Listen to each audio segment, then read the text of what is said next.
Superposition,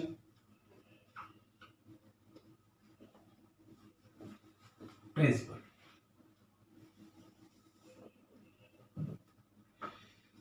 ये type हम पिछले लेक्चर में भी बता रहे थे, कुछ और सवाल इस पर देखेंगे हम लोग। तो पिछले लेक्चर में हम देखा था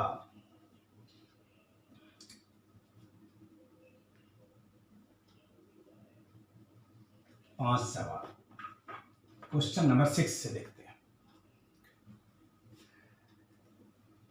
ये का स्क्वायर है,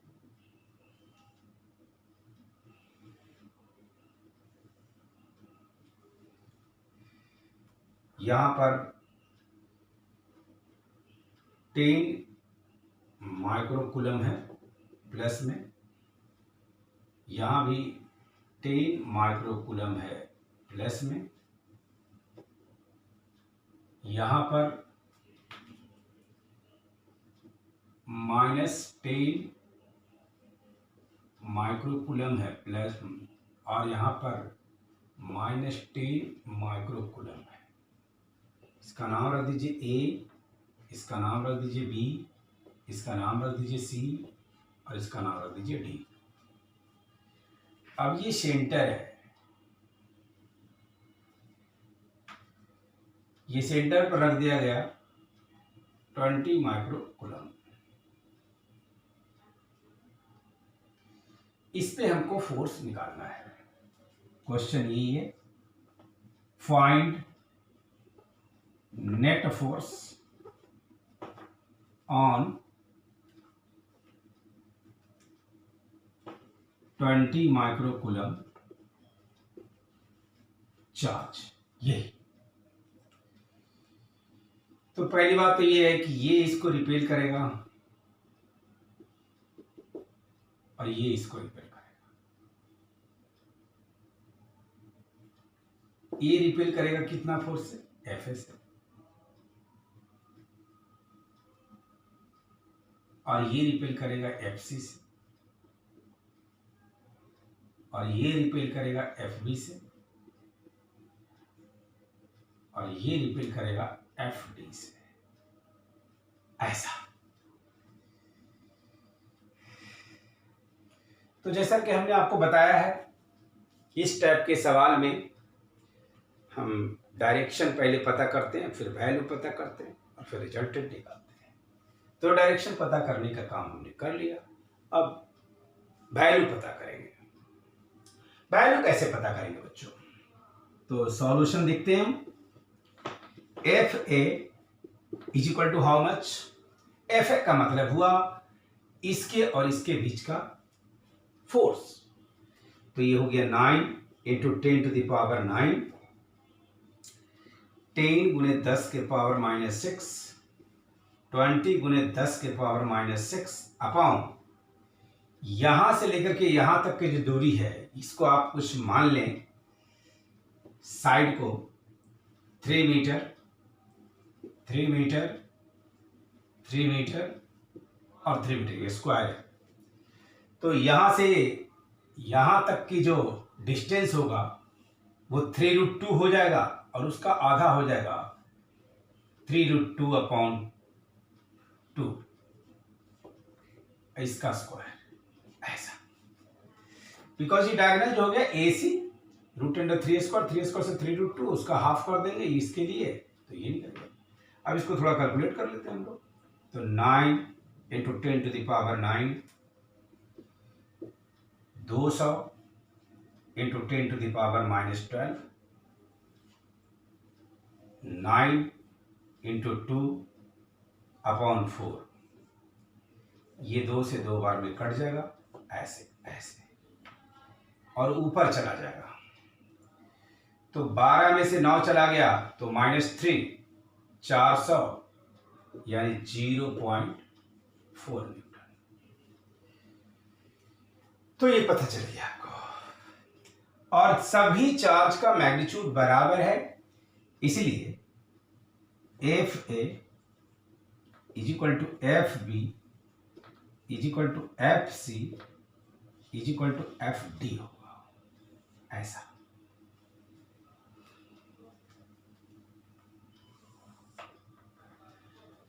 उसके बाद बच्चों, अब आप अगर आपके पास वेक्टर का एडिशन करने का कॉन्सेप्ट तो है ही कि अगर 3 जोड़ 4 जोड़ 5 जोड़ 6 हो तो कोई इस 2 को जोड़ दे पहले, फिर इस 2 को जोड़ दे या फाइनल जोड़ दे, तो एक ही बात है। अगर कोई ऐसे करे कि इन दोनों को जोड़ दे और इन दोनों को जोड़ दे और फिर फाइनल जोड़ दे, तो भी एक ही बात है। तो इसमें कोई प्रॉब्लम नहीं आती है। तो वैसे ही अगर आपको ऐड करना है तो हम पहले इस दोनों को ऐड कर देते हैं, एक दिशा में है तो आसानी से ऐड हो जाएगा, और इन दोनों को भी पहले हम ऐड कर देते हैं और फिर उसका फाइनल रिजल्टेंट हम निकाल देंगे, है ना। Find net force, find net force on इतना। तो आपको मैं बता दूं कि ये दोनों का रिजल्टेंट क्या होगा। Resultant of F A plus F C बराबर F A plus F A, इसलिए कर दिया क्योंकि दोनों बराबर, सब बराबर है। दिस इज 2f है। फिर से रिजल्टेंट ऑफ इनका F B and F D is equal to F B plus F D 2 of F B. Therefore, net resultant force F is equal to root under 2FA का square 2FB का square. और फिर से आप इसको, नहीं तो आप इसको डायरेक्ट एफ ही लिख दो एक ही रूप में, और इसको भी 2f ही लिख दो, सब बराबर ही है तो कुछ भी लिख सकते हैं। तो ये हो गया 4fa स्क्वायर, और यहां से भी हो गया 4fa square. So this is equal to 8fa square, और ये हो जाएगा 2√2 fa, और ये हो जाएगा 2√2, और fa का वैल्यू आपने निकाला कितना है 0.4, यानी 0.8√2, और एट इतना newton at 45 with at 45 with either force, ये। so this is a complete solution कि मैंने बताया कि भाई अगर इसका और इसका रिजल्टेंट जब निकलेगा तो ये ऐसे जाएगा, पैरेललोग्राम अगर बनाएंगे भी आप तो ऐसे जाएगा, और ये एंगल कितना होगा तो 45। सो हमने उसको कह दिया एट 45 विथ आइदर फोर्स, यानी चाहे इससे चाहे इससे, क्योंकि दोनों बराबर है तो बीच में जाएगा। तो चलिए ये भी हम लोग समझ गए। अगला सवाल देखते हैं।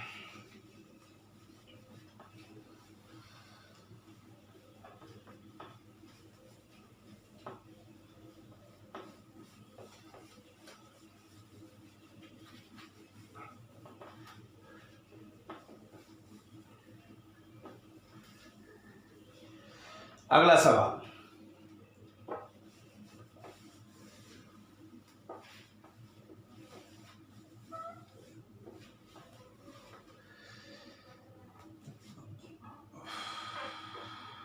Seven number question. फिर से एक स्क्वायर बनाते हैं।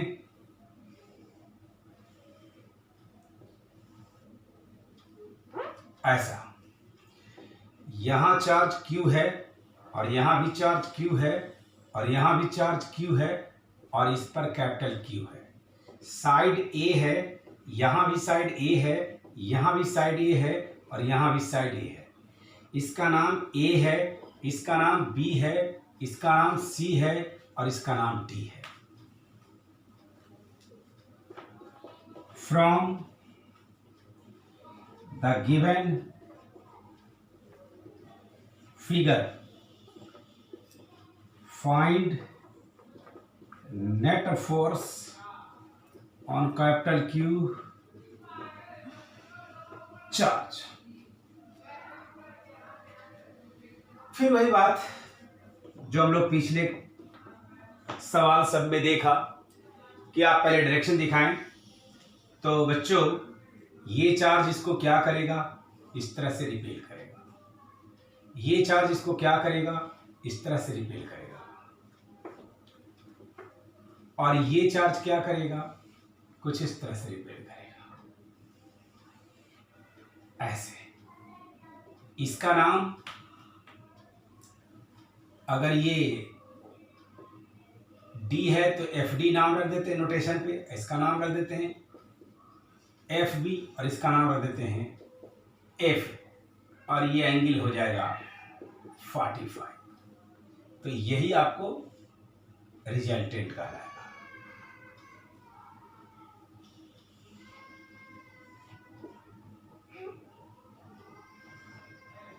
ऐसे this is your FB and this is your FD, ऐसे। तो बच्चों आप इसको इस तरह से कुछ समझ सकते हो। पहले तो आप डायरेक्शन दिखा दिया, अब वैल्यू निकाले। FA कितना हो जाएगा, FA हो जाएगा K Q capital Q A√2 का whole square, this is equal to K Q Q A square यानी 2A स्क्वायर। फिर FB निकालिए, K Q capital Q upon A square, so K Q Q upon A square. चलिए, और this is equal to FD भी होगा। अब क्या करें, अगर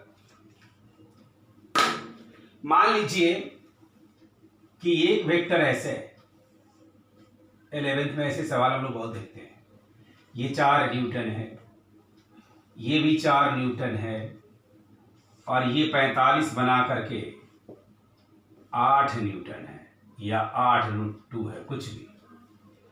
तो 4 और 4 का जो रिजल्टेंट होगा वो पहले अगर निकाल दें, ऐसे पैरेललोग्राम बनाए अगर, तो ये 4 का रिजल्टेंट इसी पे लाई कर जाएगा। क्यों? क्योंकि आपको पता है कि दो वेक्टर का रिजल्टेंट उसके मिडिल पॉइंट से गुजरता है, एकदम 50 डिग्री एंगल को दो भाग में बांटते हुए, यानी अगर ये 90 है तो ये 45 बन के जाएगा इन दोनों का रिजल्टेंट। क्यों? क्योंकि दोनों 50-50 है, एक ही फोर्स है दोनों। तो ये डायरेक्शन में अगर इस 4 का हो जाएगा 4√2 √A² + B² से, और इधर पहले से 8√2 है, तो ये और ये फाइनली ऐड हो जाएगा एक दिशा में रहने का। यही काम हम यहां पर करेंगे कि पहले इसका रिजल्टेंट निकालेंगे, जो आएगा वो इसके साथ ऐड हो जाएगा। किसके साथ? FA के साथ। सो this is your FA। FA का जो डायरेक्शन है रिजल्टेंट का वही डायरेक्शन होगा, क्योंकि ये दोनों इसी डायरेक्शन में जाएंगे। तो बस हम पहले निकाल लेते हैं resultant of FB and FD। This is equal to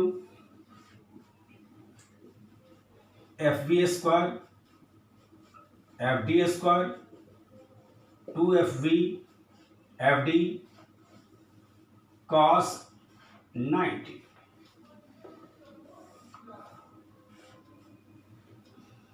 चूंकि FB और FD बराबर है, इसलिए इसको एक ही फॉर्म लिख देते हैं, FB²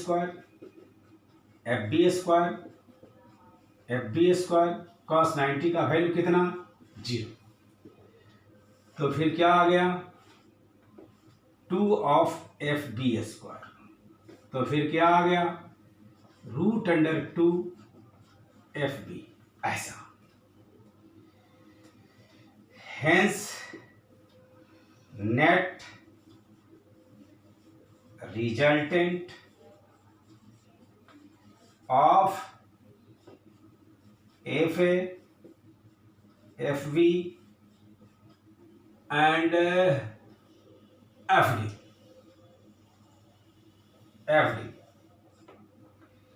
is equal to F बराबर F is equal to √2 of F B plus F है।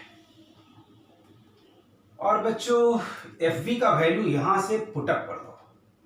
सो this is equal to √2 F B का वैल्यू यहां से बताइए कितना है, K Q capital Q upon A square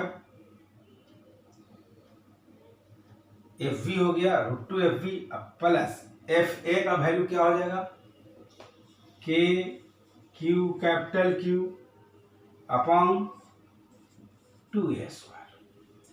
अब जो कॉमन आ रहा है ले लीजिए, capital Q Q upon A square √2 plus 1/2 इतना न्यूटन। सो ये इसका सॉल्यूशन है, इतना न्यूटन। और उसको डायरेक्शन दिखाना चाहेंगे आप, तो मैं डायरेक्शन को यहां दिखा दे रहा हूं, स्पेस नहीं है, ये देखिए बॉक्स में कि एट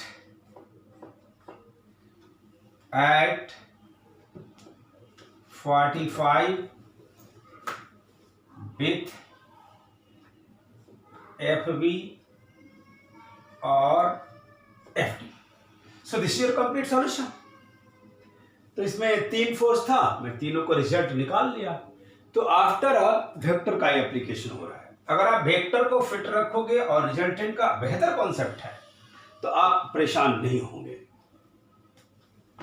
ये था 7 नंबर क्वेश्चन।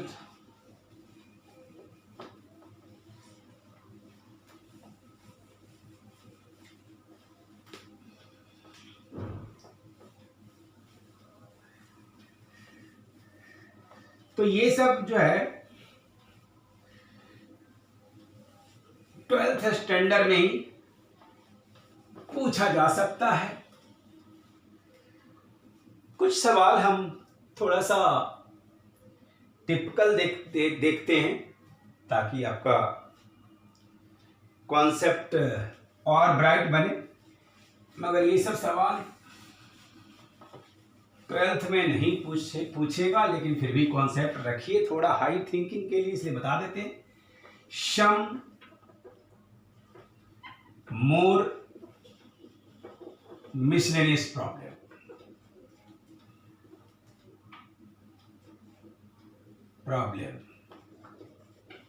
ये लास्ट, ये 6th।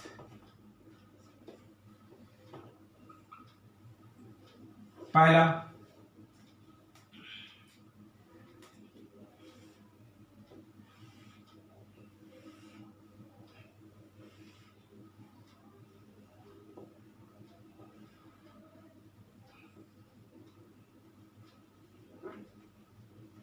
सॉरी थोड़ी गड़बड़ हो गई, फिगर असल में पेंटागन बनाया जा रहा है इसको।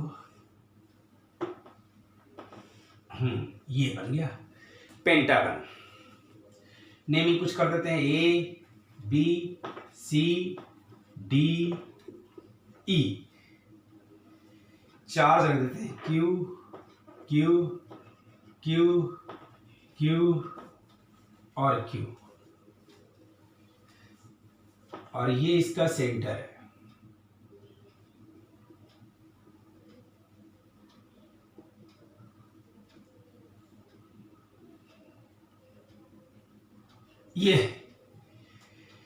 ये सारे सेंटर से यहां पर बच्चों एक कैपिटल क्यू रखा हुआ है, और इस पे नहीं, एक पे नहीं रखा हुआ है, और ये distance R R R given है।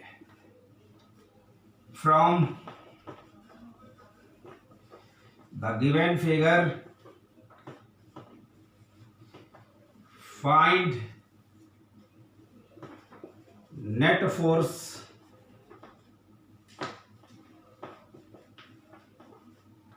on capital Q charge.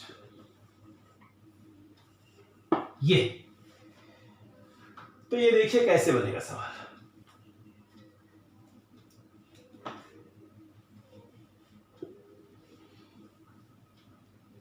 अगर बच्चों इसके चलते निकाल लो फोर्स, इसके चलते निकाल लो, इसके चलते निकाल लो, इसके चलते निकाल लो, और फिर सबका रिजल्टेंट निकाल के बताओ, तो ये सवाल बहुत कॉम्प्लेक्स होने वाला है। क्योंकि इसकी जो एंगल है वो भी कॉम्प्लेक्स टाइप से दिखेगा, और पहले आप इसका रिजल्ट निकालेंगे, फिर इसका इसके साथ निकालेंगे, फिर इसके साथ निकालेंगे।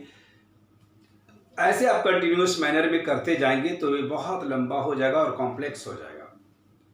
अगर आप इससे बचना चाहते हैं तो हम एक आसान सा टिप्स आपको बताते हैं, बहुत इजी, कि अगर इस पॉइंट पे स्मॉल क्यू चार्ज रख दिया जाता, अगर इस पॉइंट पर स्मॉल क्यू चार्ज रख दिया जाता, तभी हो जाता रेगुलर पॉलीगन के सभी कॉर्नर पे इक्वल मैग्नीट्यूड और नेचर का चार्ज रखा हुआ है, और तब तो यहां पर जीरो हो जाता। क्योंकि ये मैं पिछले लेक्चर में स्टार पॉइंट दिखाया था कि किसी भी रेगुलर पॉलीगन के सभी कॉर्नर्स पे इक्वल मैग्नीट्यूड और नेचर का चार्ज रखा जाए तो उसके सेंटर पर किसी भी टाइप के चार्ज के पर जो नेट फोर्स होगा वो हमेशा जीरो होगा। तो ये बात कब सही होगी? जब यहां भी एक चार्ज होता तब सही होता, पर यहां चार्ज नहीं है। अगर यहां क्यू रख दें तो ये बात सही है, सब पर क्यू था, यहां भी रख दे तो यहां नेट फोर्स जीरो हो जाएगा। अब आप ये सोचो थोड़ा नेगेटिव काउंटिंग करके कि यहां चार्ज को रखने मात्र से यहां जीरो क्यों हो जाएगा, यहां चार्ज को रख देने से यहां पर नेट फोर्स जीरो क्यों हो जाएगा। इसका मतलब ये हुआ कि ये जो चार फोर्स है, 1 2 3 4, ये चारों फोर्स के चलते जो रिजल्ट होगा उस रिजल्ट के मैग्नीट्यूड के बराबर इसका मैग्नीट्यूड होना चाहिए और डायरेक्शन अपोजिट होना चाहिए, ताकि एक दूसरे को कैंसिल कर दे और नेट फोर्स जीरो हो जाए। इतना ही बात है।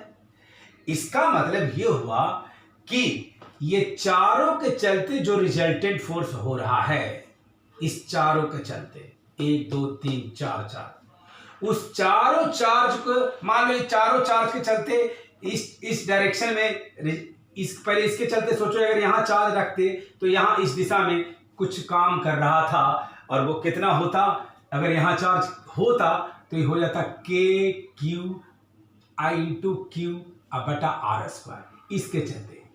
इसका मतलब बाकी 1 2 3 चारों के चलते जरूर रिजल्टेंट इधर काम कर रहा होगा। किधर काम कर रहा होगा? इस तरफ। और इसकी भी वैल्यू कितनी होती होगी? जरूर के क्यू क्यू बटा आर स्क्वायर। इसकी भी वैल्यू जरूर इतना ही हो रहा है, सो दैट कि इसको रखते ये वैल्यू को ये कैंसिल कर दे रहा है और रिजल्टेंट यहां जीरो हो जा रहा है। तो ये ट्रिक से बनाने से ये सवाल आपका बहुत इजी हो गया, नहीं तो ये काफी कॉम्प्लेक्स है, क्योंकि 4 का रिजल्टेंट निकालना पड़ेगा। इसलिए हम कहेंगे कि if we put a similar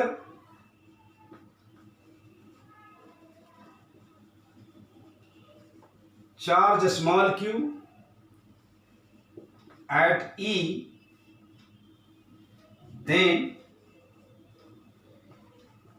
net force on Q becomes 0, which indicates that the resultant force the resultant force due to A, B, C and D must be equal in magnitude and opposite in direction, and hence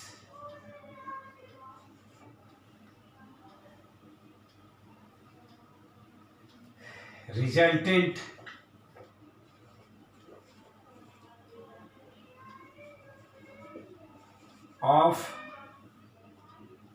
due to A, B, C and D must be equal to force due to E, that is F is equal to K Q बटा R square. Answer तो ये strip से, ये तो pentagon है बच्चों। अगर hexagon रहता उसके 5 साइड पे रखा रहता, छठा पे नहीं रहता, रिजल्टेंट पूछता तो आप 5 का रिजल्टेंट मत निकालना, 1 के निकालना, वही आंसर हो जाता कितना भी रहे।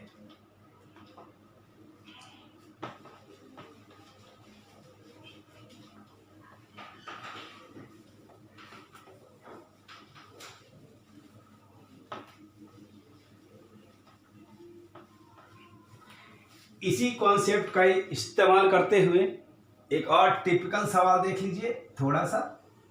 ये सर्किल है और आपका एक capital Q charge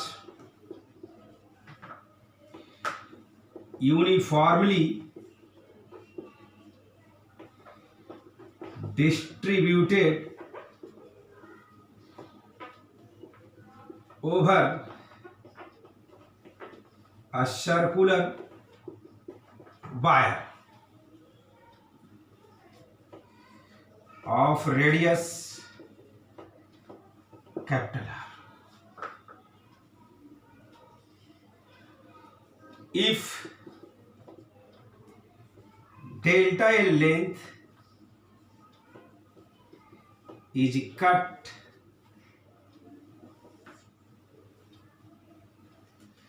from this wire and taken out from it, then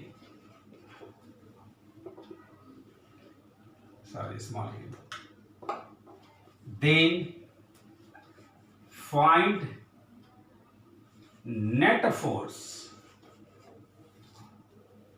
on a small q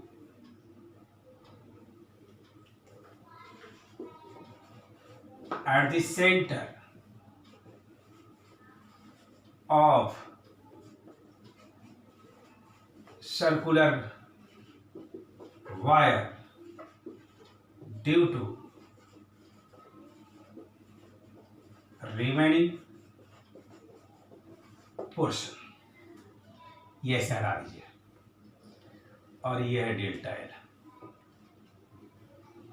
ऐसा। तो ये जो रिमेनिंग पोर्शन आप देख रहे हैं ऐसे, इस रिमेनिंग पोर्शन के चलते इस पे निकालना। ये भी बहुत अच्छा टिपिकल सवाल है बच्चों। इस सवाल को आप कैसे करवाएंगे, इस सवाल को आप कैसे करेंगे, तो जैसे मैंने अभी एक्सेस काउंटिंग वाली बात कही, बिल्कुल वैसे ही बनेगा ये भी सवाल। अब हम कैसे बोले, समझ लो ये सर्कुलर वायर जो भी पूरा है वो समझ लो एक रेगुलर पॉलीगन है और इसकी साइड्स इन है। इसमें कितने साइड्स हैं, इन साइड्स हैं। तो इतना दूर का निकाल लिया गया। अगर ये जोड़ दिया जाए ऐसे, तब इसका मतलब ये हो गया इसमें सारे पॉलीगन के कॉर्नर पे चार्ज हो गए। इसमें अगर एक पॉलीगन मान लिया जाए तो सभी कॉर्नर पर चार्ज हो जाएंगे। यहां पर नेट फोर्स 0 हो जाएगा जो मेरा स्टार पॉइंट है। अगर ये नहीं है तो क्या होगा? इसका मतलब ये हुआ कि इसको एडिशन करने से, मतलब ये पोर्शन को जोड़ देते ही जब इतना दूर का चार्ज आएगा इसको कैंसिल करके 0 कर देगा। इसका मतलब यही हुआ कि जो यहां से लेकर के यहां तक का रिजल्टेंट फोर्स इस पर एक्ट करेगा वो इतना दूर के जो लेंथ है उसके चलते जो फोर्स एक्सपीरियंस हो रहा है उसके जरूर मैग्नीट्यूड में बराबर और डायरेक्शन में उल्टा होगा, सो दैट कैंसिल हो गया, जैसा कि मैंने अभी पिछले सवाल में डिस्कस किया। तो इसका भी आंसर क्या होगा? तो इतना दूर का चार्ज निकाल लीजिए पहले। कैसे? चार्ज आप कह सकते हैं कि पूरा 2 पाई r सरकमफेरेंस में चार्ज q था, एक में कितना होगा? q अपॉन 2 पाई r के बराबर होगा। तो डेल्टा एल में कितना होगा? q upon 2 pi r into delta L हो जाएगा। इसलिए बच्चों आपको हम कहेंगे result total force due to remaining